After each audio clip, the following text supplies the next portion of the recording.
முடிந்தவன் முன்னால் பணிவு, முடியாதவன் பார்த்தால் எவ்வளவு துணிவு. மனிதனின் பண்பு கனிவு, அதை மறந்த பின்பு மனிதத்திற்கே தலை குனிவு. பணமே பேசும் காலம், உண்மை கூட உருக்குலைந்து உருவமற்று போகும். நல்லவன் எப்படி வாழ, தீமையே அவனை நால்புறமும் சூழ.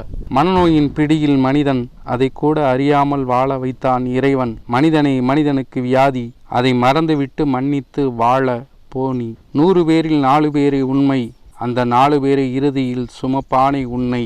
எப்போதும் நம்பாதே கண்ணை, அதுதானே கண்ணீர் விட்டு தோற்கடிக்கும் உன்னை. மனதோடு அளவாக பழகு, அளவற்ற இரக்கத்தால் ஆகி போச்சு களவு. யாரையும் அளவோடு நிறுத்து, அவர்களை அறிந்த பின்பு மனதோடு மறவாமல் பொறுத்து. நம்பிக்கை பாராட்டி வாழு, நம்ப வைத்து துரோகமும் செய்யாமல் சாகு. மரணமே மதிப்பான செய்தி, அதை கேட்டு வரும் கூட்டம் சொல்லுமே மீதி. வாழும் வரை கடைபிடி நீதி, நீதானே இறைவனின் பூமியில் உள்ள பாதி.